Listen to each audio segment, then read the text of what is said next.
সহজপাঠ YouTube চ্যানেলে তোমাদের সকলকে স্বাগত। দেখো আজকে একটা ছোট্ট অংশ ক্লাস 8-এর ইতিহাসের তৃতীয় অধ্যায় ঔপনিবেশিক কর্তৃত্ব প্রতিষ্ঠা। এখান থেকে তোমাদের একটা গুরুত্বপূর্ণ সেকশন রয়েছে, যেটা হচ্ছে আমরা জানি, তার আগে আমি একটা জিনিস বলে দিই যে ইংরেজরা ছিল সাধারণত একটু বণিক সংস্থা, ঠিক আছে। ওরা ভারতে এসেছিল উপনিবেশ স্থাপন করার জন্য।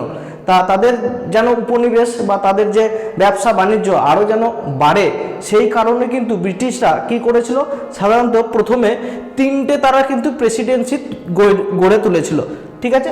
তিনটে যে প্রেসিডেন্সি গড়ে তুলেছিল তার মধ্যে দেখো সেন্ট জর্জ প্রেসিডেন্সি বা মাদ্রাজ প্রেসিডেন্সি 1 নম্বর, 2 নম্বর হচ্ছে বোম্বাই প্রেসিডেন্সি, 3 নম্বর হচ্ছে বাংলা প্রেসিডেন্সি।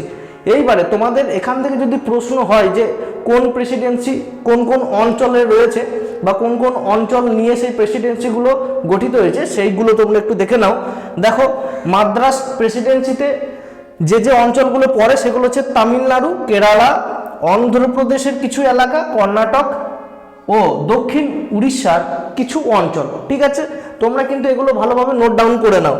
2 নম্বর হচ্ছে বোম্বাই প্রেসিডেন্সির মধ্যে কি কি অঞ্চল পড়ছে, পশ্চিম ও মধ্য ভারত এবং আরব সাগরের তীরবর্তী অঞ্চল এবং সিন্ধু প্রদেশও কিন্তু এর মধ্যে অন্তর্গত।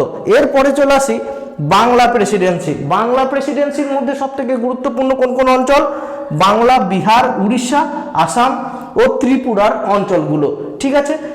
এরকমভাবেই তোমরা ধীরে ধীরে ছোট ছোট ভিডিও কিংবা আরও তোমাদের সাজেস্টিভ যে তোমাদের গুরুত্বপূর্ণ বিষয়গুলো রয়েছে ইতিহাস থেকে শুরু করে প্রত্যেকটা সাবজেক্টে ধীরে ধীরে ভিডিও আসতে থাকবে। অবশ্যই তোমরা যদি এই চ্যানেলে নতুন হয়ে থাকো তাহলে চ্যানেলটিকে সাবস্ক্রাইব করতে ভুলবে না একদমই, ঠিক আছে।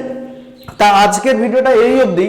পরবর্তী ক্লাসগুলোতে বিভিন্ন বিষয় নিয়ে অর্থাৎ বিভিন্ন টপিক নিয়ে কিন্তু আলোচনা করব আরও গভীরভাবে, ঠিক আছে। চলো আজকে ভিডিওটা এখানেই শেষ করি। জয় হিন্দ, বন্দে মাতরম।